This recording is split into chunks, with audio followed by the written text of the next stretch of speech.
ونشهد أن لا إله إلا الله وحده لا شريك له ونشهد أن محمدا عبده ورسوله أما بعد فإن خير الحديث كتاب الله وخير الهدي هدي محمد صلى الله عليه وسلم وشر الأمور محدثاتها وكل محدثة بدعة وكل بدعة ضلالة وكل ضلالة في النار. أعوذ بالله من الشيطان الرجيم. بسم الله الرحمن الرحيم. واعتصموا بحبل الله جميعا ولا تفرقوا.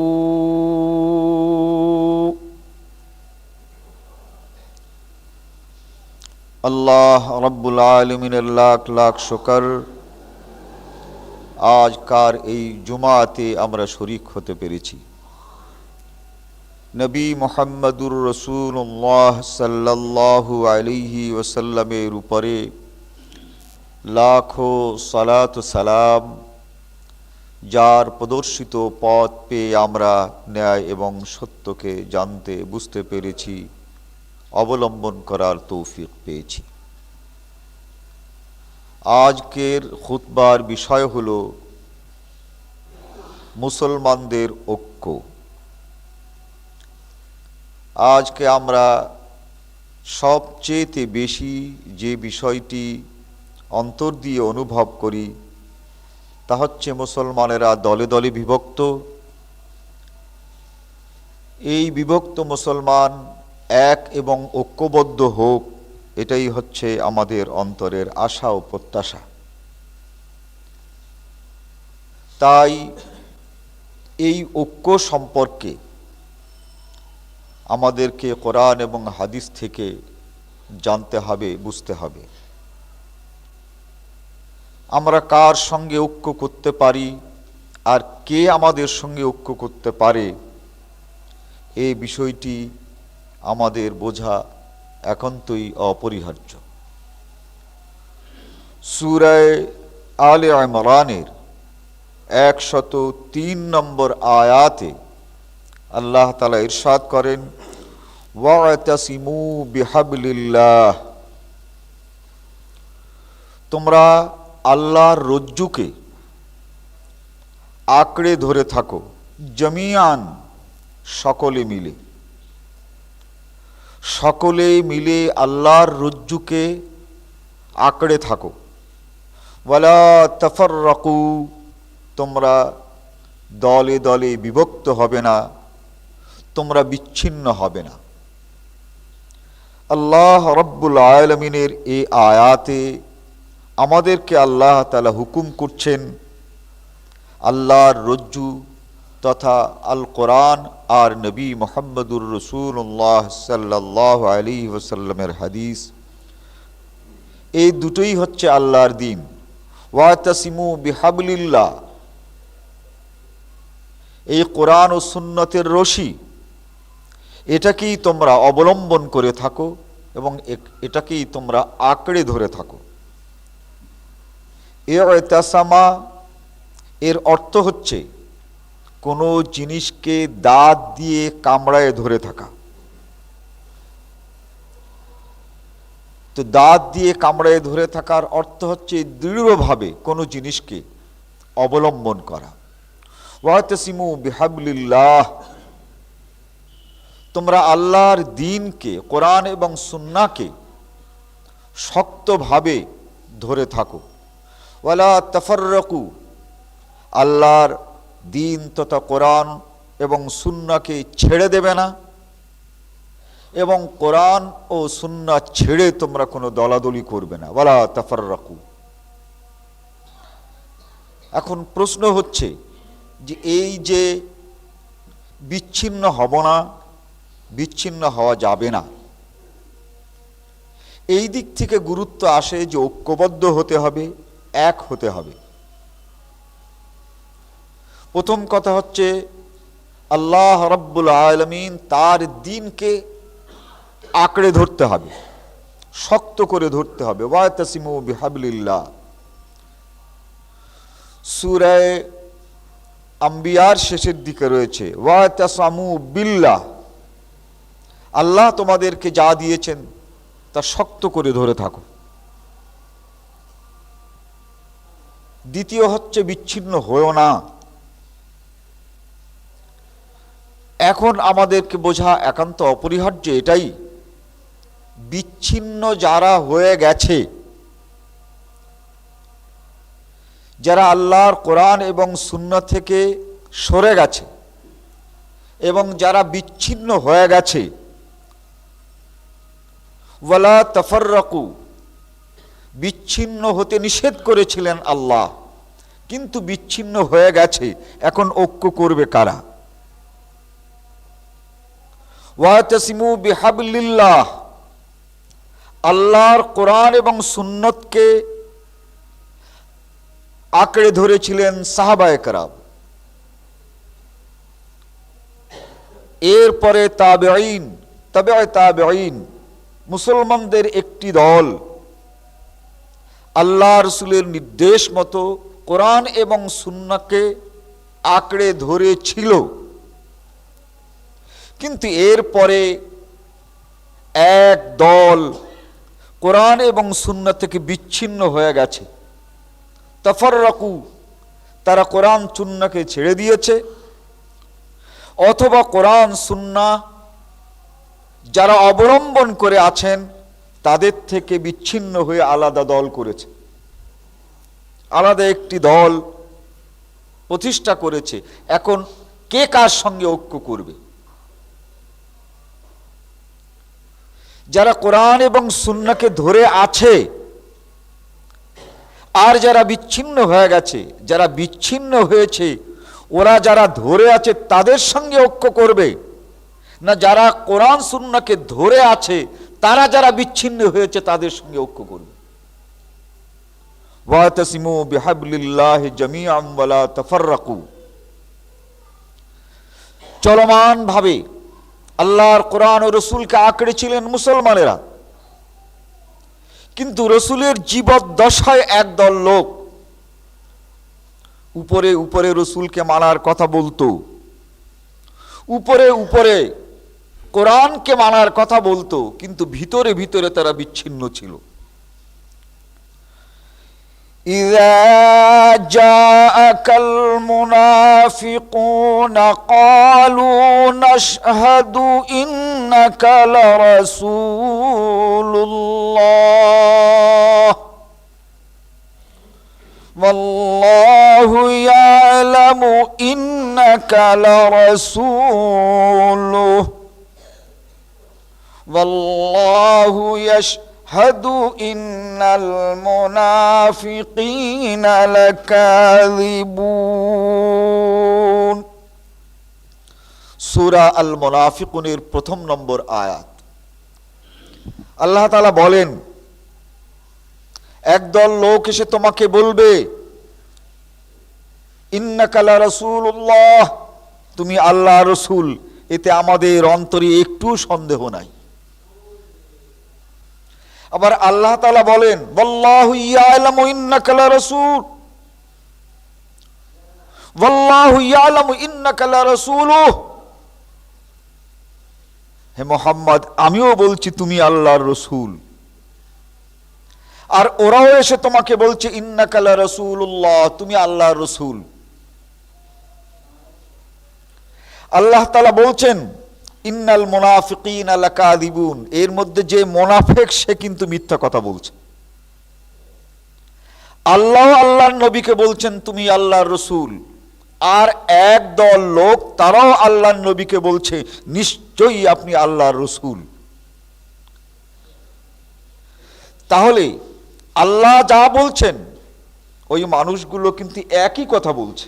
আল্লাহ বলছেন মুহাম্মদ সাল্লাল্লাহু আলাইহি ওয়াসাল্লাম আল্লাহর রসুল, আর ওই লোকগুলো মুহাম্মদ সাল্লাল্লাহু আলাইহি ওয়াসাল্লামকে বলছে আল্লাহর রসুল, একই তো কথা বলছে। কিন্তু আল্লাহ বলেন এর ভিতরে যে মুনাফিক সে কিন্তু মিথ্যাবাদী। তো এর ভিতরে মুনাফিক কে? আল্লাহ বলছেন আর কিছু মানুষও বলছে। তাহলে এই দুইয়ের ভিতরে মুনাফিক কে হলো? وَمِنَ النَّاسِ مَن يَقُولُ آمَنَّا بِاللَّهِ وَبِالْيَوْمِ الْآخِرِ وَمَا هُمْ بِمُؤْمِنِينَ। সূরা বাকারা ৮ নম্বর আয়াত। একদল লোক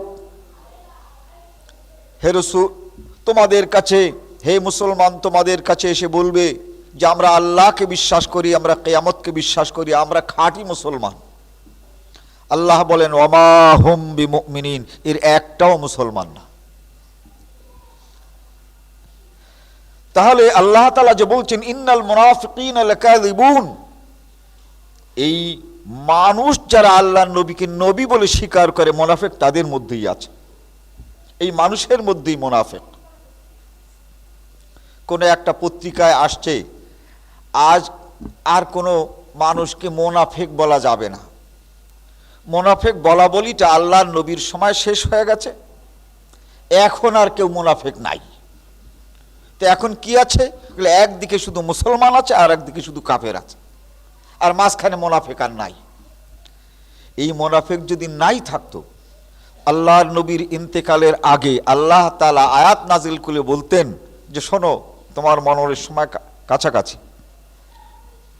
তো এই কোরআনের মধ্যে মুনাফিকদের যত রকমের আলামাত আর যত আয়াত নাজিল করা হয়েছে কিন্তু সব বাতিল। এর পরে থাকবে শুধু মুসলমান আর কাফের, মুনাফিক আর থাকবে না। আর তুমিও যত মুনাফিক সম্পর্কে হাদিস বলেছো ও সব বাতিল। এরপরে তোমার মৃত্যুর পরে থেকে যাবে শুধুমাত্র কাফের আর মুসলমান, মাঝখানে মুনাফিক আর নাই। এই কথা কিন্তু আল্লাহও বলেননি, আল্লাহর নবীও বলেননি। অতএব ওই পত্রিকায় কেবলমাত্র কাফের আর মুসলমান আছে, মাঝখানে মুনাফিক নাই, এই কথাটি সত্য নয়। তাহলে স্পষ্ট যারা আল্লাহ রসুলকে রসুল বলে স্বীকার করে, যারা আল্লাহকে আল্লাহ বলে স্বীকার করে, এদের মধ্যে এক দল রয়েছে মুনাফিক। আপনি আমি ওয়াতাসমু বিহাবলিল্লাহি জামিআন ওয়ালা তাফাররাকু, আমরা বিচ্ছিন্ন হব না, ঐক্যবদ্ধ হব। তাহলে মুনাফিকরা মুসলমানের সঙ্গে ঐক্য করবে না মুসলমানরা মুনাফিকদের সঙ্গে গিয়ে ঐক্য করবে? এই ওয়াতাসমু বিহাবলিল্লাহি জামিআ কার সাথে হবে? ওয়াতাসমু বিহাবলিল্লাহি জামিআ, তোমরা সকলে মিলে কোরআন এবং আল্লাহর রাসূল তার সুন্নাহকে মানতে শুরু করো। এই আল্লাহর কোরআন ও রাসূলের সুন্নাতকে যদি কেউ মানতে শুরু করে তাহলেই তো ঐক্য হয়ে যায়, ঐক্যের তো আর ডাক দিতে হয় না। যারা মুনাফিকি করছে তারা যদি আল্লাহ এবং আল্লাহর রাসূলকে মানতে শুরু করে তাহলে যারা মেনে আসছে তাদের সঙ্গে অটোমেটিক ঐক্য হয়ে যায়, আলাদা ঐক্যের জন্য কোনো অনুষ্ঠানের দরকার হয় না। ওয়াতাসিমু বিহাবলিল্লাহি জামিআ, আপনি কার সঙ্গে ঐক্য করবেন? যদি বলে আমরা যা করছি এটাও আমরা চালিয়ে যাব, আর আপনারা কোরআন সুন্নাহ মানছেন এটাও আপনারা চালিয়ে যান, আসেন আমরা ঐক্য করি, তাহলে ঐক্যটা হবে কেমন করে? لئن لم تنته المنافقون والذين في قلوبهم مرض والمرجوفون في المدينة লানুগরিয়ান্নাকা বিহিম লা ইউজাবিরুনাকা ফিহা ইল্লা কালিলা মালউনিন আইনামা সুকিফু উখিযু ওয়া কুতিলু তাকতিলা। সূরা আহজাব 61 নম্বর আয়াত। আল্লাহ তাআলা বলেন, হে রাসূল, যারা মুনাফিক ওরা নিজেরা বোঝে যে আমরা মুনাফিক না মুসলমান, প্রত্যেকটা লোক নিজে নিজেই বোঝে যে আমি কোথায় আছি। লা ইল্লাম তানতাহিল মুনাফিকুন, এই মুনাফিকরা যদি মুনাফিকি বর্জন না করে, ওয়াল্লাযীনা ফী কুলুবিহিম মারাজ, যে সকল মানুষের অন্তরের মধ্যে ব্যাধি আছে, করব কি করব না, করলে ভালো হবে কি ভালো হবে না, শুধু এইগুলোই চিন্তা করে। আমাকে একজন এসে বলছেন যে হুজুর আমি সব কিছু করি, একটা এখনো আমি করি না। বলে কি? বলে যে আমি ওই জোরে আমিনটা বলি না আর রফল ইয়াদাইনটা করি না, এছাড়া কিন্তু আমি সকলটুকু আহলে হাদিস, আমি একেবারে পুরোপুরি আহলে হাদিস, তো জোরে আমিনটা বলি না আর এই হাত উঁচোটা করি না। বলে করেন না কেন? বলে আমাদের মসজিদে কেউ করে না কিনা, এই জন্য ওই হাত তুললে পরে তো সকলে টের পেয়ে যাবে আমি আহলে হাদিস, তা আমি কেউকে টের পেতে দিতে চাচ্ছি না। আর জোরে আমিন এজন্য বলি না যাতে করে জোরে আমিন বললে তো আমার মসজিদের লোকেরা সবাই জেনে যাবে আমি আহলে হাদিস। তাহলে আপনি আহলে হাদিস, অথচ মানুষকে আপনি আহলে হাদিস বলবেন না, তা আপনার যেহেতু মুনাফিক আর কেউ নাই, এ কেমন কথা হলো? আপনি ভিতরে ভিতরে আহলে হাদিস আর উপরে উপরে হানাফি, তো এর চাইতে বড় মুনাফিক আপনি। ওই দুটোই তো মহা পরীক্ষা, আপনি আহলে হাদিস কিনা ওর তো ওই দুটোই পরীক্ষা, ওটা করলেই তো বোঝা যাবে যে আপনি আহলে হাদিস। তো বলে যে আমি চেষ্টা করছি। বলে দেখেন তো এখন একটু চেষ্টা করে হাতটা উপরে উঠে কিনা। বলে না, সে চেষ্টা না, ওই ধীরে ধীরে ওর মধ্যে থেকেই চেষ্টা করছি। লা ইল্লাম তানতাহিল মুনাফিকিন লা ইল্লাম তানতাহিল মুনাফিকুন ওয়াল্লাযীনা ফী কুলুবিহিম মারাজ, যারা জানে বোঝে কিন্তু মানে না, এদের অন্তরের মধ্যে ব্যাধি আছে।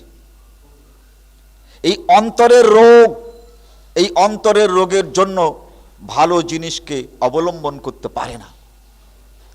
আমরা ছোট্টবেলায় দেখেছি ম্যালেরিয়া জ্বর হতো, পেটটা ফুলে যেত, তার মানে পেটে পিলাই হতো। আল্লাহর অশেষ মেহেরবানি, এই বালা এখন তো আর ছেলেপেলেরা দেখে না। যাদের পেটে পিলাই হতো, প্লিহা হতো, বড় হয়ে যেত, এরা দুনিয়ার সব কিছু খেতে চাইতো। এটা হলে শারীরিক দিক থেকে যা কিছু হোক না কেন, এরা যে খুব লোভী হয়, সব কিছু খেতে চায়, এটা আমরা দেখতাম। কিন্তু খেয়ে মাত্র 1 থেকে আধা ঘন্টা থেকে 1 ঘন্টার মধ্যে সব কিছু আবার বমি করে দিত।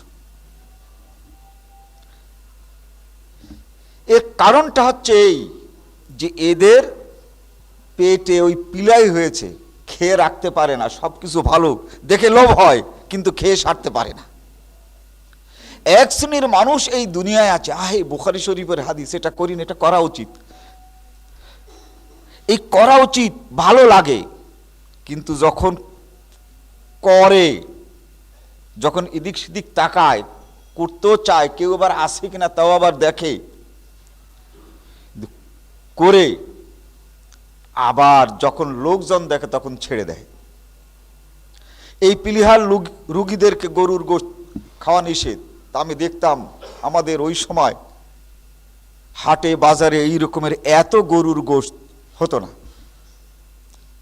কখনো কখনো একটা গরু জবাই হতো তখন যখন দেখা যাবে যে কোরবানি পর্যন্ত গরুটাকে নেওয়া যাবে না, আর অন্যদিকে আর জবাই না দিলে গরু মরেই যাবে, তখনই সচরাচর 2-1টা গরু জবাই হতো। আর তো ওই হাটে বাজারে বন্দরে এই গরু জবাই হতো। এই গরুর গোশত আর চিতাই পিঠা এই পিলিহার রোগীরা খুব খেতে চাইতো। বাড়িতে তৈরি হতো, এদের জন্য লুকায়ে রাখতে হতো, কিন্তু এরা চুরি করে খেত। পিঠা চুরি গেছে কিনা আর গরুর গোশত চুরি হয়েছে কিনা এটা দেখার জন্য আর তালাশ করতে হতো না, আধা ঘন্টা পর যে খেয়েছে সেই বমি করে দিত। তো এই যে আভ্যন্তরীণ ব্যাধি, ভালো জিনিস গ্রহণ করতে চাইলেও আর পারে না, বলে আমি আহলে হাদিস ছিলাম, খুব করেছি, কিন্তু এখন ব্যাপারটা হচ্ছে অফিসের কেউ তো আর আমার মতো না। তো এই অফিসে কেউ যদি না দেখে তাহলে মোটামুটি আর আমি ওই নামাজটা চালিয়ে যাই, দেখে যদি ফেলে তাহলে একটু মাঝে সাঝে এদিক সেদিক করি, এরকমের আহলে হাদিস আছে। তাকে আহলে হাদিস হওয়ার জন্য এদেশের কোনো মানুষ চাপ সৃষ্টি করেনি, স্বেচ্ছায় আহলে হাদিস হয়েছে, স্বেচ্ছায় কোরআন হাদিস মানতে শুরু করেছে। কিন্তু ওই অন্তরের মধ্যে বেদি আছে, তার মানে আল্লাহর চেয়েতে শক্তিশালী আশেপাশে খালি লোক দেখে, আল্লাহর চেয়েতে তাদেরকে ভালোবাসে, তাদেরকে ভয় করে। ইয়াখশাউনান নাসা কা খাশিয়াতিল্লাহ, এরা আল্লাহর চেয়েতে বেশি মানুষকে ভয় করে। মানুষ যেখানে হাদিস মেনে চলা দেখবে আর বুদ্ধচরণ করবে সেখানে করতে চায় না, কিন্তু যেখানে কেউ কিছু বলবে না এখানে দিল দারাজ হাদিস মানতে শুরু করে। এদেরকে কোরআনের পরিভাষায় বলা হয় ফি কুলুবিহিম মারাজ, এদের অন্তরের মধ্যে ব্যাধি।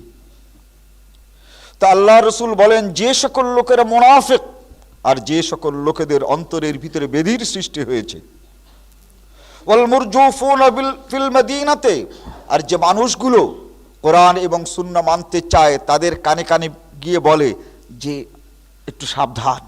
বলে কেন? বলে আপনি অত জোরে আমিন বলেন, জানেন এখানে কেউ আমিন বলে না, আপনি হাত তুলে নামাজ পড়েন, একটু আস্তে আস্তে করবেন, নতুবা বিপদে পড়ার সম্ভাবনা আছে। এইভাবে যারা হুঁশিয়ার করে, ওয়াল মুরজুফুনা ফিল মদিনাতে, মদিনাতে এক দল লোক যে বলতো মুসলমান হয়েছে খুব ভালো কথা, কিন্তু বেশি আগে বেড়ে কিছু করতে যেও না, বেশি বেশি উৎপাত করো না, বেশি বেশি আগে বাড়বে না। আর আমাদের দেশে একদল লোক আছে বলে যে ভাই সব কিছু করেন কিন্তু ধর্ম নিয়ে বাড়াবাড়ি করবেন না। দেখবেন খুব সুন্দরভাবে ধর্ম নিয়ে বাড়াবাড়ি করবেন না, তার নামাজটা হচ্ছে না, নামাজের কথা বললে বলে ভাই ধর্ম নিয়ে বাড়াবাড়ি করবেন না। তার রোজাটা হচ্ছে না, যখন আপনি বলবেন যে ভাই আপনার এইভাবে রোজা হচ্ছে না, বলে ধর্ম নিয়ে বাড়াবাড়ি নাই। এদেরকে কোরআনের পরিভাষায় বলা হয় মুরজুফুন। আল্লাহ রসুলকে বলা হচ্ছে লানুগরিয়ান্নাকা বিহিম লা ইল্লাম তানতাহি, ওরা যদি এই সকল কাজ বন্ধ না করে, হে নবী আমি আপনাকে ওদের বুদ্ধি প্রতিশোধের জন্য প্রস্তুত করব। লানুগরিয়ান্নাকা বিহিম লা ইউজাবিরুনাকা ফিহা ইল্লা কালিলা, এই মুনাফিকরা এই মদিনায় আর থাকতে পারবে না। কেন? মালউনিন, এরা সকলেই মালাউন। সূরা আহজাব 61 নম্বর আয়াত। এদেরকে ভালো হয়ে যেতে বলুন। ফাইনামা সুকিফু উখিযু ওয়া কুতিলু তাকতিলা, এরা যদি ভালো না হয়, এই অভিশপ্ত মানুষগুলো যদি ভালো হতে চেষ্টা না করে, তাহলে এদেরকে যেখানে পাওয়া যাবে সেখানেই তাদেরকে ধরা হবে এবং তাদেরকে মেরে ফেলা হবে। ওয়া কুতিলু তাকতিলা, তাদেরকে হত্যা করা হবে। বলুন ওরা ভালো হয়ে যাক। এখন যে সকল লোকেরা মুনাফিক, এই মুনাফিকরা কি? ওয়াতাসিমু বিহাবলিল্লাহ, আল্লাহ এবং আল্লাহর রসুলের এই দ্বীনকে যদি অবলম্বন করে, মুনাফিকি ছেড়ে দেয়, তাহলে মুসলমানের সঙ্গে তাদের ঐক্য অটোমেটিক হয়ে যায়, আপনা আপনি ঐক্য হয়ে যায়। ঐক্যের জন্য কোনো অনুষ্ঠানের দরকার হয় না। আর নতুবা যারা মুসলমান, যারা কোরআন এবং সুন্নাহকে মেনে চলেন, তাদের সঙ্গে ঐক্য করার জন্য আবার একটা আনুষ্ঠানিকতা প্রয়োজন, শর্ত। আপনার এই শর্ত থাকবে, আমার এই শর্ত থাকবে, তারপরে ঐক্য হবে। অতএব ইসলামী ঐক্য হচ্ছে এই, সকলে মিলে একমাত্র আল্লাহর কোরআন আর রাসূলের হাদিসকে অবলম্বন করবে, এতেই ঐক্য হবে। ঐক্যের জন্য তাদেরকে আলাদা কিছু করতে হয় না। মুসলমান মুনাফিকের সঙ্গে ঐক্য করতে এজন্য পারে না, মালউনিন, তারা তো অভিশপ্ত। তাহলে মুসলমান কি অভিশপ্ত লোকের সঙ্গে ঐক্য করবে? না অভিশপ্ত লোকেরা, মুনাফিকরা মুনাফিকি ছেড়ে মুসলমানদের সঙ্গে আসবে? রাসূল সাল্লাল্লাহু আলাইহি ওয়াসাল্লামের সময় থেকে মুসলমানদের ভিতরে এই দুদুল্যমানতা চলে আসছে। আল্লাহ রসুল তাদেরকে মুসলমানদের সঙ্গে ঐক্য করতে বলেছেন, মুসলমানদেরকে এই মুনাফিকদের সঙ্গে ঐক্য করার কথা বলেন নাই। আল্লাহ তাআলা ইরশাদ করেছেন, ইয়া আইয়ুহান নাবিয়্যু জাহিদিল কুফফার ওয়াল মুনাফিকিন ওয়াগলুজ আলাইহিম ওয়া মাওয়াহু জাহান্নাম। সূরা তওবা ৭৩ নম্বর আয়াত, সূরা তাহরিম ৬৬ নম্বর আয়াত। হে আল্লাহ নবী, কাফের এবং মুনাফিকদের সঙ্গে আপনি যুদ্ধ করুন, তাদের সঙ্গে আপনার সংগ্রাম। ওয়াগলুজ আলাইহিম, তারা আপনার কাছ থেকে কোনো ভালো ব্যবহারে আশা করতে পারে না। ওয়াগলুজ আলাইহিম, তাদের সঙ্গে ব্যবহার হবে আপনার রূঢ়। আপনি আমি ঐক্য করব, মুসলমানেরা ঐক্য করবে কাদের সঙ্গে? যাদের সঙ্গে আল্লাহ রাব্বুল আলামিন জিহাদের ঘোষণা দিয়েছেন। অতএব মুনাফিকরা ঐক্য করবে মুসলমানের সঙ্গে, মুসলমান ঐক্য করতে যাবে না কোনোদিন মুনাফিকের সাথে। ওয়ালা তুসাল্লি আলা আহাদিম মিনহুম মাতা আবাদা ওয়ালা তাকুম আলা কবরি। আল্লাহ তাআলা বলেন, ওই মুনাফিক, ওদের সঙ্গে কোনো ঐক্য নেই। ওরা যদি মরেও যায় তাহলে ওদের জানাজাহে মুসলমান কোনোদিন পড়তে যাবে না। ওয়ালা তুসাল্লি আলা আহাদিম মিনহুম মাতা আবাদা, কোনোদিন এদের জানাজাও পড়তে যাবে না। ওয়ালা তাকুম আলা কবরি, যদি তাদের কোথাও কোনো কবর দেখো, খবরদার সেখানে দাঁড়াবে না এবং সেখানে তাদের কবর জিয়ারত করবে না। সূরা তওবা ৮৪ নম্বর আয়াত। ঐক্য কার সঙ্গে হবে? মুসলমানদের ঐক্য যারা কোরআন এবং সুন্নাহকে অনুসরণ করে, তাদের ঐক্য এই মুনাফিকদের সাথে। আল্লাহ তাআলা বলেন, ওয়াল্লাযীনা ইত্তাখাযু মাসজিদান জিরারাম ওয়া কুফরান ওয়া তাফরীকাম বাইনাল মুমিনিনা ওয়া ইরসাদান লিমান হারাবাল্লাহ ওয়া রাসূলুহু মিন ক্বাবল ওয়ালইয়াহলিফনা ইন আরাদনা ইল্লাল হুসনা ওয়াল্লাহু ইয়াশহাদু ইন্নাহুম লাকাযিবুন। সূরা তওবা ১০৭ ১০৮। একদল মানুষ নবী মুহাম্মদুর রাসূলুল্লাহ সাল্লাল্লাহু আলাইহি ওয়াসাল্লামের সময় একটা আলাদা মসজিদ তৈরি করল। এই মসজিদটার বৈশিষ্ট্য, আল্লাহ রসুল যেভাবে মদিনার মসজিদে নামাজ পড়তেন, ওরা কিন্তু ঠিক সেইভাবেই নামাজ পড়ত। পায়ের সঙ্গে পা মিলাতো, গায়ের সঙ্গে গা মিলাতো, বুকে হাত বাঁধতো, রফুল ইয়াদাইন করতো, জোরে আমিন বলতো। একেবারে হুবহু মদিনার মসজিদে যেমন নামাজ, ওখানেও কিন্তু একই রকমের নামাজ হতো। নামাজে নামাজে কোনো গরমিল নাই। কিন্তু এই মসজিদটা তৈরি করেছিল মুসলমানদের ভিতরে ভাঙ্গন সৃষ্টি করার জন্য। কিছু মুসলমান তারা পাবে, আল্লাহ নবীর বুদ্ধে তারা কিছু বলবে, মুসলমানদের বুদ্ধে কিছু বলবে, মুসলমানদের মধ্যে যাতে করে অনৈক্য সৃষ্টি করা যায়, বিভেদ সৃষ্টি করা যায়, পার্থক্য সৃষ্টি করা যায়, এরই জন্য তারা মসজিদ তৈরি করেছে। ও কুফরা, আল্লাহ নবী যাক বলেছেন তা কিছু বলবে আর কিছু বলবে না, কিছু বলবে আর কিছু লুকাবে। কাফারা ইয়াকফুর মানে লুকানো। কোন হুজুর ওয়াজ করেন, বহু ভালো কথা বলেন, কিন্তু ফাঁকে ফাঁকে কিছু আবার গোপন করেন। এক হুজুর দারুণভাবে বক্তৃতা করলেন খালিশপুরের কোনো এক মাঠে। পীর, মোটা মানাই যাবে না, কবর, এই পীর আর কবরের বুদ্ধি খুব ওয়াজ করলেন। জিজ্ঞাসা করল, হুজুর আপনি পীরদের বুদ্ধে ওয়াজ করেছেন, কবরের বুদ্ধে ওয়াজ করেছেন, খুবই ভালো কথা, কিন্তু কোরআন হাদিস বাদ দিয়ে যে সকল মানুষ কেবল হুজুরদের কথা শোনে, সেই সকল হুজুরদের বুদ্ধিতে কিছু বললেন না। কবরের বুদ্ধে বললেন, পীরদের বুদ্ধে বললেন, কিন্তু একদল হুজুর আছে এই মসজিদে মসজিদে, তারা যা বলে তাই মুক্তাদিরা মানে। এ কথা তো বললেন না যে শোনো ভাই সব, এই সকল ইমাম সাহেবরা যে সকল কথা বলে ওর কোনো দলিল নাই, ইমাম সাহেবদের যে কথার কোনো দলিল নাই ওটা মানা যাবে না, আর ইমাম সাহেবদের যে কথার দলিল আছে সেইটা মানা যাবে, এটা বলেন নাই কেন? বলে দেখো এইটা বললে তো আর এই সমাজে হুজুরদের কোনো জায়গাই থাকে না, তাহলে ওরা কি করবে? বলে কেন? পড়বে, বুঝাবে। বলে হুজুরদের কি এত সময় আছে যে তারা কোরআন হাদিস পড়বে আর খুতবা দেবে, কোরআন হাদিস পড়বে আর ফতোয়া দেবে? তবে এ ব্যাপারে বড় বড় হুজুরদের কাছে জিজ্ঞাসা করতে হবে। এই যে কিছু বলল আর কিছু বলল না, কবর তাকে সিজদা করা, তার পরিচর্যা করা যেমন শিরক, আর এই পীরদেরকে মানাও যেমন শিরক, তেমন আলেমদের কোনো কথা বিনা দলিলে মানাও শিরক। সূরা তওবা ৩১ নম্বর আয়াত। আল্লাহ তাআলা বলেন, শোনো, এই সমাজে অনেক লোক আছে, ইত্তাখাযু আহবারহুম ওয়া রুহবানহুম আরবাবাম মিন দুনিল্লাহ, একদল মানুষ তারা পীরদেরকে আর আলেমদিগকে আল্লাহ বানিয়ে ফেলেছে। তো পীরদের সম্পর্কে বললেন, কিন্তু আলেমদের সম্পর্কে ওয়াজ করলেন না।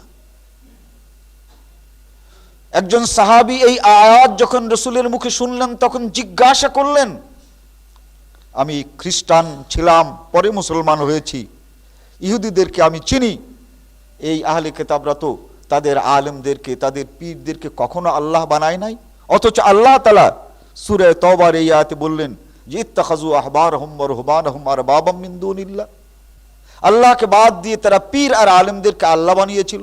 হে আল্লাহর নবী, আপনি আমাদেরকে বিষয়টা বুঝান, নতুবা তো আমরা বুঝতে পারছি না।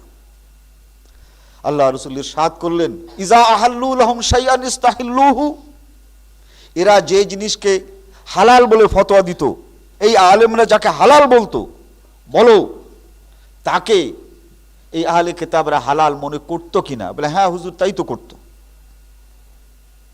তারা যাকে হালাল বলেছে, তওরাত এবং ইনজিলের মধ্যে এটাকে হালাল করা হয়েছে কিনা এ কি মানুষগুলো দেখতো? বলে না, তা কোনোদিন দেখতো না। হুজুর হয়ে গেছে, স্বামী নিতে চায়, স্ত্রী যেতে চায়, বলে হিল্লা করো। হিল্লা আসে কোথায়? কোনোদিন এ সমাজের মানুষ কিন্তু জিজ্ঞাসা করে জানতে চেষ্টা করে নাই, মনে করেছে হুজুর যখন বলেছে ওটা কোরআন হাদিসে নিশ্চয়ই আছে। হুজুর যখন হিল্লার কথা বলেছে, তো হিল্লাটা কি আর আকাশ থেকে আসছে না জমিন থেকে আসছে? নিশ্চয়ই কোরআন হাদিসে আছে। এভাবে এই হিল্লা আল্লাহ রাসূল ইরশাদ করেছেন, লানাল্লাহুল মুহাল্লিল ওয়াল মুহাল্লাল লাহু, যারা হিলা করে ও করায় এরা মালাউন, এটা অভিশাপের পথ। কিন্তু সাধারণ মানুষ আলেমদেরকে মেরেছে, জিজ্ঞাসা করে নাই, জানতে চেষ্টা করে নাই হিল্লাটা কোরআন হাদিসে আছে কিনা। আজকে একটা জিনিস বেরিয়ে আসছে, মাওলানা আজিজুল হক সাহেব সংগ্রামে ক্রমশ আসছে, মাওলানা ইজহারুল হক সাহেব, এর আগে আর একজন মুফতি, মুফতিদের সমস্ত বিবৃতি আসতেছে, কিন্তু আল্লাহ রসুলের বিবৃতি কিন্তু এই পর্যন্ত পেলাম না। আল্লাহ রসুল, আল্লাহ তাআলা কোরআনে কি বিবৃতি দিলেন, আল্লাহর নবী হাদিসে কি বিবৃতি দিলেন, আল্লাহ রসুলের বিবৃতি এই পর্যন্ত কিন্তু কাগজে আসে নাই, খালি মুফতি সাহেবদের বিবৃতি আসছে। সকল মুফতি সাহেবরা একই কথা বলছেন, টাউট আর বাটপার এরা যে ফতোয়া দেয় সেই ফতোয়া ঠিক নয়। ওই নওগাঁর হাজি আজিজুল হক সাহেব যে ফতোয়া দিয়েছেন, তার বুদ্ধে তারা এই কথাটাই শুধু বলে। মাওলানা আজিজুল হক সাহেব বলেছেন যে টাউট বাটপার। মুফতি মাওলানা ইজহারুল হক সাহেব বলেছেন যে টাউট আর বাটপার। এরপরে মুফতি আমিনী সাহেব বলছেন এ হচ্ছে টাউট আর বাটপার। এই টাউট আর বাটপার ফতোয়া দিয়েছে কি? ফতোয়া দিয়েছে সাইফুল বলছে যে আমি একসঙ্গে 3 তালাক দিয়েছি। তো পয়লা ফতোয়া হচ্ছে তোমার বিবাহ বিচ্ছেদ হয়ে গেছে, তোমার বউ আর নাই। বলে না, আমি বউ নিতে চাই, তাই যদি নিতে চায় তাহলে হিলা করতে হবে। দুটো ফতোয়া, একটা হচ্ছে 3 তালাক একসঙ্গে দিলে বিবাহ বিচ্ছেদ হয়ে গেছে, আর দ্বিতীয়টা হচ্ছে নিতে চাইলে হিলা করতে হবে। সকল হুজুররা আজ এই নওগাঁর হাজি আজিজুল হক সাহেবকে টাউট আর বাটপার বানিয়ে ফেলেছে। এই কথাটা কিন্তু অত্যন্ত চাপের মুখে এই হুজুররা এখন বলছেন। এই হুজুরদের শ্রেষ্ঠ হুজুর, দেওবন্দের প্রতিষ্ঠাতা একটা হুজুর, যার নাম হচ্ছে রশিদ আহমদ গাঙ্গোহী, যিনি মাওলানা থানভী সাহেবের উস্তাদ। তার ফতোয়ার কিতাবের নাম হচ্ছে ফতোয়ায়ে রশিদিয়া কামিল। তার মধ্যে আজিজউদ্দিন নাম করে মুরাদাবাদের একজনে ফতোয়া জিজ্ঞাসা করছে যে হুজুর, কোনো ব্যক্তি একসঙ্গে 3 তালাক দিয়েছে, আমরা হাদিসে পাই যে এই 3 তালাককে 1 তালাক গণ্য করে স্ত্রীকে ফেরত নিতে পারে, কিন্তু হানাফি শরিয়াতে নিতে পারে না। হাদিস মোতাবেক নিতে পারে, কিন্তু হানাফি শরিয়ত মতো পারে না। আমাদের জিজ্ঞাসা, হাদিস মোতাবেক ও স্ত্রী রাখতে পারবে কিনা? হানাফি শরিয়তে তো পারবে না, কিন্তু হুজুর খুব অসুবিধা হচ্ছে এখানে। যে মজহাবে 3 তালাক দেওয়ার পর স্ত্রী নিতে হিলা করতে হয় না, যে মজহাবে, সেই মজহাবের ফতোয়া যদি কোনো হানাফি লোক নেয় আর স্ত্রীকে হিলা না করে, তাহলে হানাফি মজহাবে কোনো অসুবিধা আছে? ফতোয়া আনবে ওই মজহাবের হুজুরকে দিয়ে যে মজহাবের হিলা করা লাগে না। এখন এই হানাফি মানুষটা যদি ওই মজহাবের হুজুরের কাছ থেকে ফতোয়া আনে, কোনো হানাফি লোকেদের কাছ থেকে না, আর এরপরে যদি স্ত্রীকে রাখতে চায়, তাহলে পারবে কিনা হুজুর ফতোয়া দেন। মৌলানা রশিদ আহমদ গাঙ্গুহি স্পষ্ট করে বলেন, 3 তালাক দিয়েছে, বিবাহ বিচ্ছেদ হয়েছে, হালালা কে সওয়া কোই তদবীর নেই, এই হিলা করা ছাড়া ওই বউ ফিরিয়ে নেওয়ার আর কোনো পথ নাই। 107 বছর আগে এই লোকটা ফতোয়া দিয়ে গেছেন, এই এনাদের ওস্তাদ। তিনি টাউটার বাটপার হন নাই, আর নওগাঁর ওই আজিজুল হক হাজি সেই শুধু বাটপার হলো। মৌলানা থানবী সাহেবের ফতোয়ার কিতাব ফতোয়া ইমদাদিয়া, এর ভিতরে ফার্সি ভাষায় তাকে জিজ্ঞাসা করা হয়েছে যে হুজুর, আমাদের এইখানে একজন হানাফি মানুষ, তিনি তার স্ত্রীকে অনেকের সামনে 3 তালাক দিয়েছেন, কিন্তু পরে আমরা দেখছি ওই স্ত্রী নিয়ে ঘর সংসার করছেন। গ্রামের সাধারণ লোকেরা ওনাকে নিষেধ করেছেন, কিন্তু শোনেন না। যেমন নওগাঁর সাধারণ লোকেরা সাইফুলকে আর শাহিদাকে মেলামেশা করতে 3 তালাকের পরে নিষেধ করেছিল, শোনে নাই, ওই হাজি আজিজুল হককে ডেকেছে। ঠিক এখানে একদম অবিকল এক বলছে, আমরা গ্রামের লোকেরা নিষেধ করেছি, কিন্তু ওই দম্পতি আলাদা থাকতে চায় না, তো আমরা ওর থেকে আলাদা হয়ে গেছি, মানে ওর সঙ্গে খাওয়া দাওয়া ওঠা বসা আমাদের নাই। কিন্তু একটু অসুবিধা, লোকটা ধনী মানুষ, সাধারণ মানুষদের এই কিষান, সাধারণ মানুষের দিন মজুরি যদি করতে হয়, তো এই গ্রামের এই লোকটার কাছে যেতে হয়। তারা তো এই না যেয়ে পারে না। ফতোয়া যারা আমরা দিছি, এরা আমরা কেউ জোন খাটাতে পারি না, ওদেরকে পয়সা দিতেও পারি না, কাজেও লাগাতে পারি না।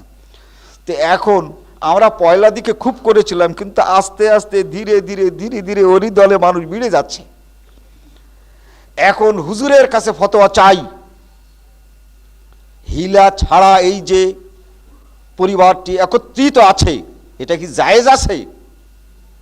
আর তা যদি না হয়, তো কোন কায়দায় এই স্ত্রীটি ওই স্বামীর কাছে, স্বামী তার স্ত্রীকে রাখতে পারবে, এর একটা কায়দা আমাদেরকে বাতলায় দেবেন। উনি উত্তর দেন যে কোনো কায়দা নাই, কায়দা একটাই আছে, তা হচ্ছে এই যে ওর সঙ্গে, মানে এই মেয়েটিকে হিলা করাতে হবে, তারপরেই আবার যেতে পারে। 1300 হিজরিতে ফতোয়া দিয়েছেন, এখন থেকে 107 বছর আগে এই মৌলানা থানবী সাহেব টাউট আর বাটপার হন নাই, তার কারণ উনি তো বড় মৌলানা সাহেব, এই জন্য উনি টাউট আর বাটপার হন নাই।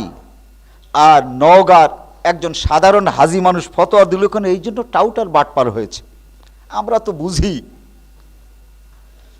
ওই হুজুরও যদি চুরি করে তিনিও চোর, আর যদি মুজুরও চুরি করে তিনিও চোর। কিন্তু এখন মুজুরের উপরে সকল কিছু, কিন্তু হুজুরের উপরে কিছু নাই। ঈদের আগেও যদি আমরা যাই, এই ফিকার কিতাব যেদিন থেকে লেখা শুরু হয়েছে সেই দিনই আছে, তালাকুল বিদআতি আন ইউতাল্লিকাহা সালাসান ফি কালিমাতিন ওয়াহিদাতিন ফি তুহরিন ওয়াহিদ। কেউ যদি একসঙ্গে 3 তালাক দেয়, এটা বেদাত তালাক, এই তালাক জায়েজ নাই, হারাম। ফাইজা ফালা জালিকা, যদি কেউ করেই ফেলে ওয়াকাত তালাক, তাহলে তালাক হয়ে যাবে। তো বলে হুজুর তাহলে নেবার পথ কি? বলে নেবার পথ একটাই শুধু খোলা আছে, তা হচ্ছে ওই মহিলাকে হিলা দিতে হবে, হেদায়া। তো এই যে আলেমদের ফতোয়া কোরআন এবং হাদিসে কোথায় আছে এবং নাই, এটা জিজ্ঞাসা না করে মানা আর এই আলেমকে আল্লাহ বানানো এক কথা। ইত্তাখাযু আহবারহুম ওয়া রুহবানাহুম আরবাবাম মিন দুনিল্লাহ, আল্লাহ তাআলা বলেন পীর আর আলেম ওলামাদিগকে বিনা দলিলে মেনে চলার অর্থই হচ্ছে তাদেরকে আল্লাহ বানানো। কিভাবে? আল্লাহর রসুল ওই সাহাবী আদি ইবনে হাতেম, যিনি আগে খ্রিস্টান ছিলেন, জিজ্ঞাসা করেন এই খ্রিস্টানরা তাদের আলেমদের ফতোয়া মেনে চলে কিনা? বলে হ্যাঁ, ফতোয়া মানে। এরা যাকে হালাল বলে তাকে হালাল বলে মানে? বলে মানে। তওরাত এবং ইনজিলের কোনো দলিল চায়? না, তা তো চায় না। তওরাত এবং ইনজিলের দলিল ছাড়াই ওরা মানে কিনা? বলে হ্যাঁ, তাই মানে। তা আজও যদি কোরআন হাদিসের দলিল ছাড়া হিলা মানে, তাহলে এই সকল আলেমদেরকেই আল্লাহ বানানো হয়। তারা নামে মুফতি থাকেন, নামে ইমাম থাকেন, কিন্তু আসলে আল্লাহর স্থান দখল করে আছে।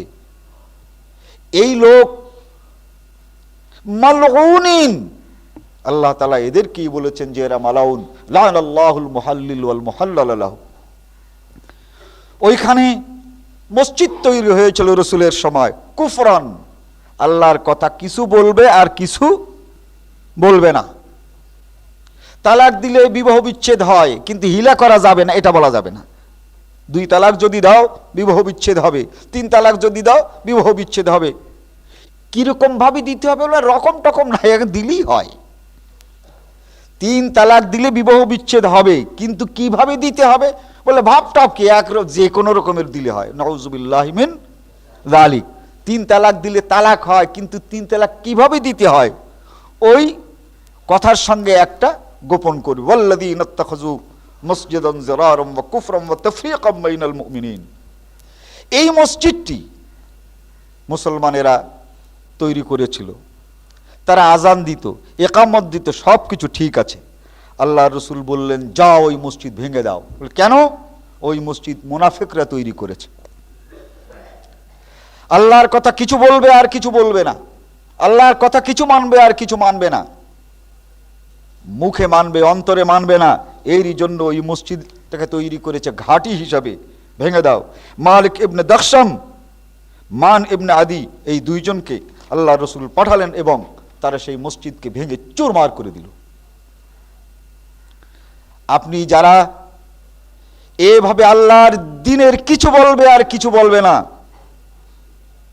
যারা আল্লাহর কোরআনকে কিছু মানবে আর কিছু মানবে না, শরিয়াত হলো 4 ভাগে বিভক্ত। বলে কি কি? কোরআন, হাদিস, ইজমা, কিয়াস। একটা রুটিকে যদি 4 ভাগ করেন, তার 2 ভাগ কি পুরো রুটি? নিশ্চয়ই না। 4 ভাগ করলে 2 ভাগ হলো রুটি, আর 2 ভাগ কি? তো এরা যদি মাযহাব মানে, তাহলে 1 ভাগ কোরআন, 1 ভাগ হাদিস, 1 ভাগ ইজমা, 1 ভাগ কিয়াস। তাহলে আল্লাহর দ্বীন তো অর্ধেক, আর অর্ধেক হচ্ছে ওদের দ্বীন। 4 ভাগের 2 ভাগ হচ্ছে তাদের দ্বীন, আর 1 ভাগ হচ্ছে আল্লাহর দ্বীন। তো এভাবে যে সকল মসজিদ তৈরি করেছে, সেই মসজিদগুলো আল্লাহর নবীকে যারা মানে, তারা যদি ক্ষমতাসীন থাকতো, একটাও থাকতো না, সব ভেঙে গুঁড়ো গুঁড়ো করে দিত। যেহেতু মক্কায় যখন মুসলমানেরা ছিলেন, আল্লাহর ঘর কাবার ভিতরে মূর্তি ছিল, মুসলমানদের ক্ষমতা ছিল না বলে 12 বছর পর্যন্ত ধৈর্য ধরেছে। 12 বছর পর তারা মদিনায় এসেছেন। 8ম হিজরিতে তারা মক্কা আক্রমণ করে সমস্ত মূর্তিগুলোকে ভেঙে দিয়েছেন। সময়ের অপেক্ষা করতে হবে, উশৃঙ্খলা দেখালে কাজ হবে না। হযরতে আবু বকর সিদ্দিক রাদিয়াল্লাহু তাআলা আনহুর সময় ওয়াতাসিমু বিহাবলিল্লাহি জামিআন ওয়া লা তাফাররাকু, তোলাহ নাম করে একজন বললেন যে আমি মুসলমান, আমি আল্লাহকে মানি, রসুলকে মানি। তারপর বলে না, ফাঁকে ফাঁকে আমার কথাও মানতে হবে। বলে তুমি তো নবী না, রসুল না। বলে আমি নবী রসুল কেউ না, কিন্তু আমি আমির, আমার কথা মানতে হবে। হযরত আবু বকর সিদ্দিক বললেন যে না, একমাত্র আল্লাহ এবং আল্লাহ রসুল ছাড়া এই সমাজে কোনো আমির উমরের স্থান নাই।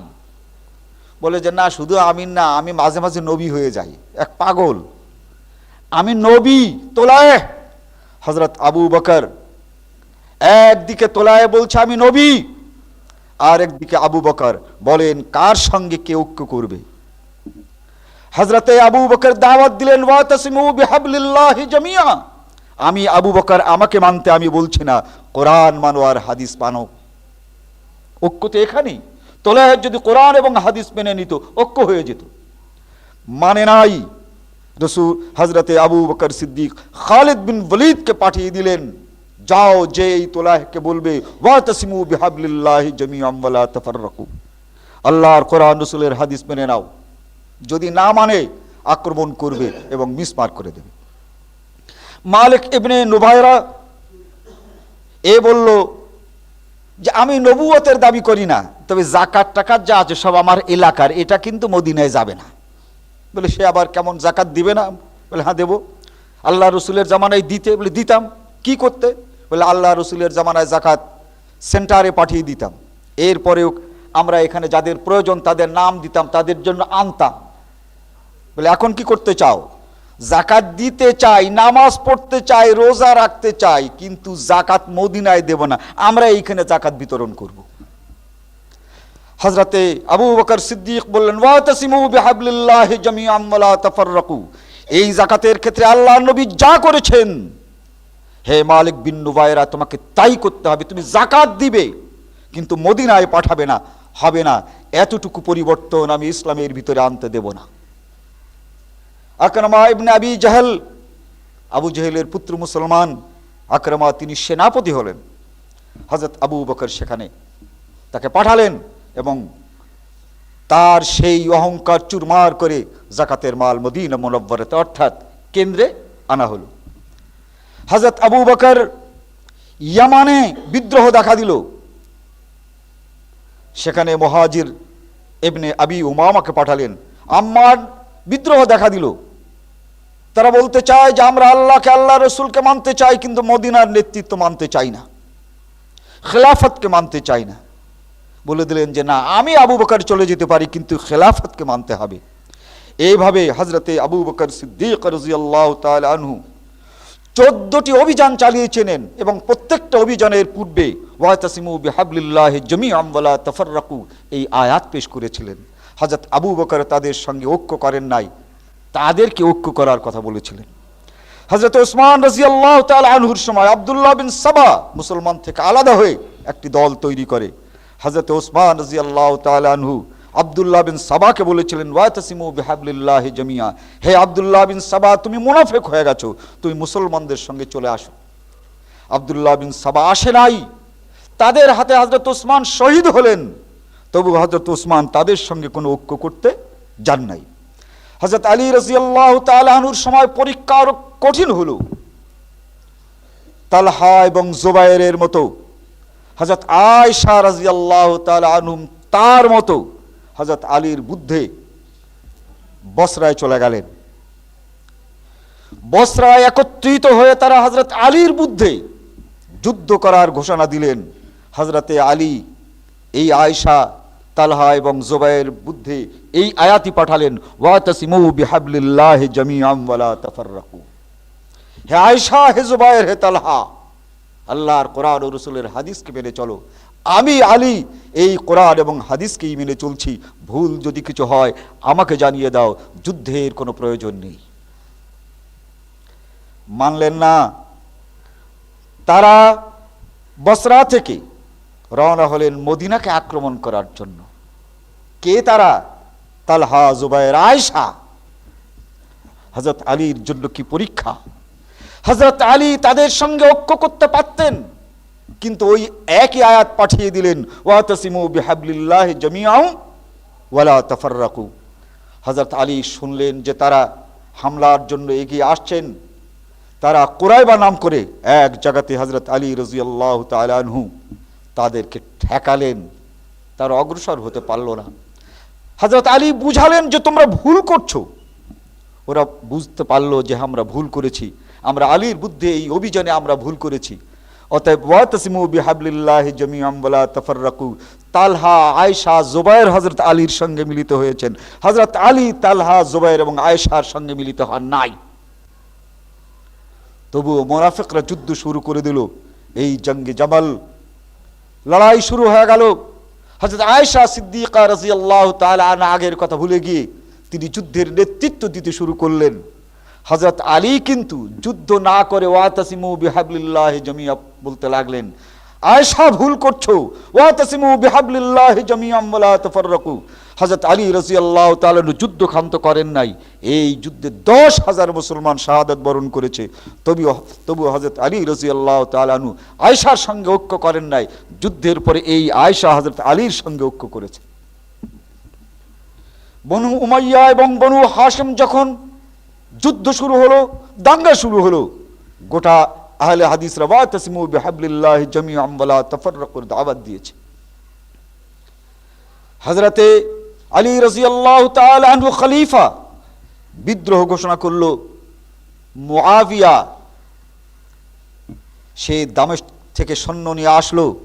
হযরত আলী রাদিয়াল্লাহু তাআলা আনহু এই ওয়াতাসিমু বিহাবলিল্লাহি জামিআন ওয়ালা তাফাররাকু এই আয়াত তার সঙ্গে পেশ করলেন, তার সামনে পেশ করলেন। মানে নাই। যুদ্ধ হলো সিফফিনে। হযরত আলী রাদিয়াল্লাহু তাআলা আনহু তার সঙ্গে ঐক্য করতে যান নাই। যুদ্ধ পরাজিত হয়ে এক চক্রান্তের মাধ্যমে সিরিয়ায় ফিরে গেল এই মুআবিয়া।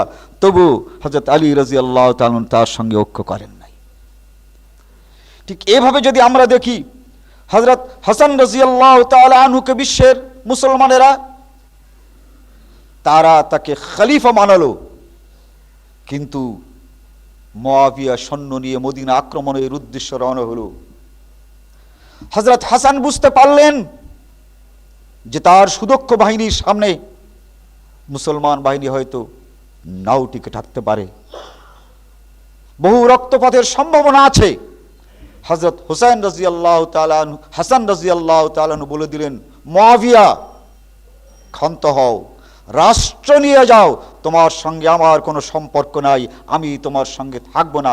রাষ্ট্র নিতে পারো, সাধারণ মানুষের এই জীবন তুমি নিও না, কিন্তু আমি তোমার সাথে নাই।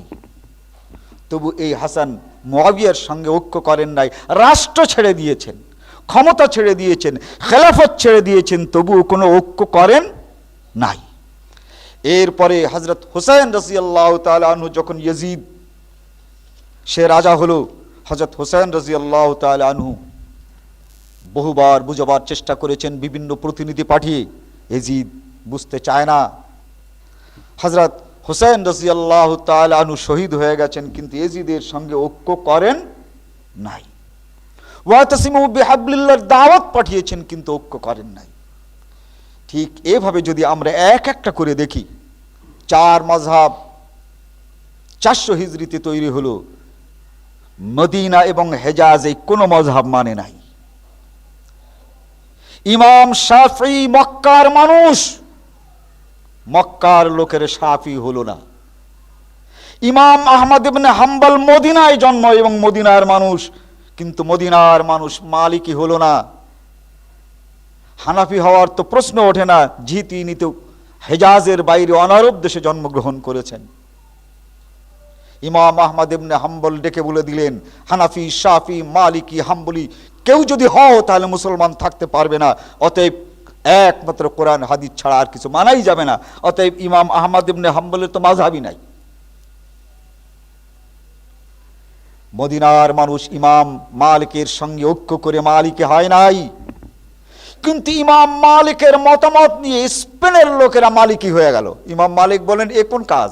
আমি মদিনায়, মদিনার লোকেরা আমাকে দেখে মালিকি হয় না, স্পেনের লোকেরা মালিকি হয় কি করে?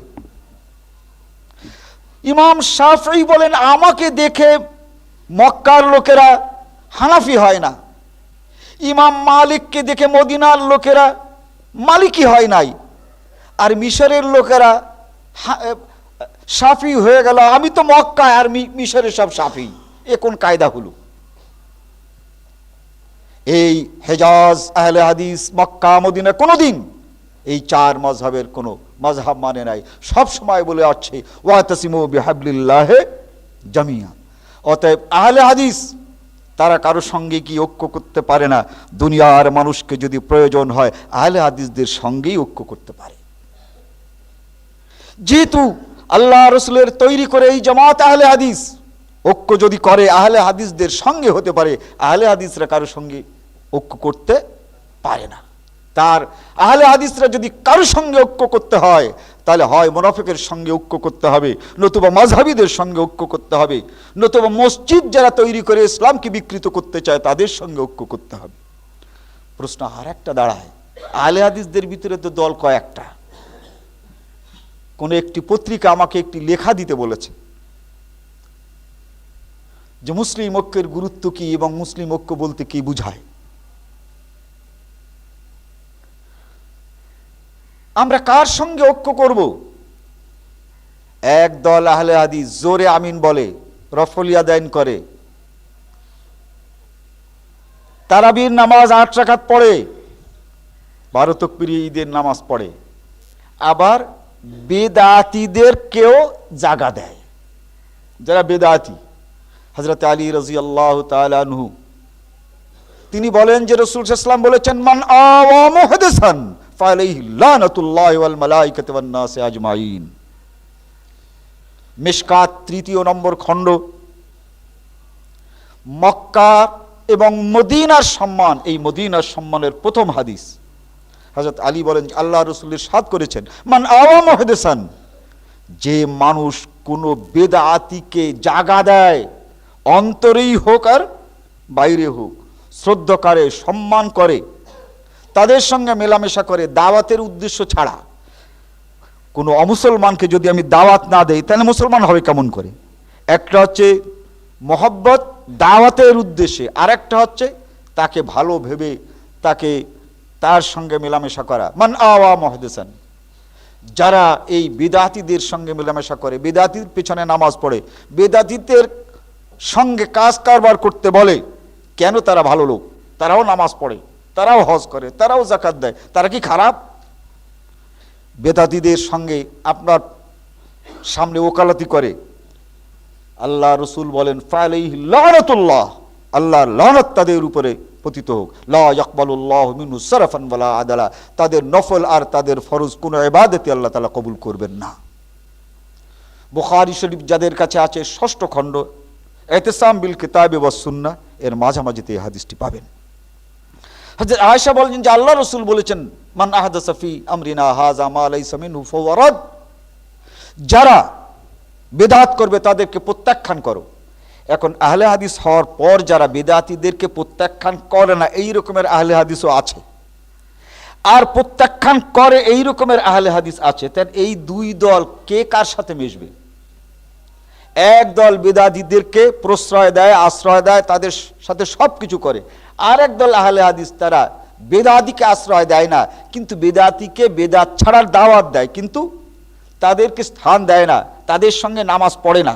এখন এই দুই দল আহলে হাদিসদের ভিতরে যারা বেদাতীকে আশ্রয় ও প্রশ্রয় দেয় না তারাই আহলে হাদিস। যারা বেদাতীকে আশ্রয় প্রশ্রয় দেয় এবং তাদেরকে জাগা দেয় তাদেরই ঐক্য করা উচিত ওই সকল আহলে হাদিসদের সঙ্গে, যে সকল আহলে হাদিসরা বেদাতীদের সঙ্গে নাই।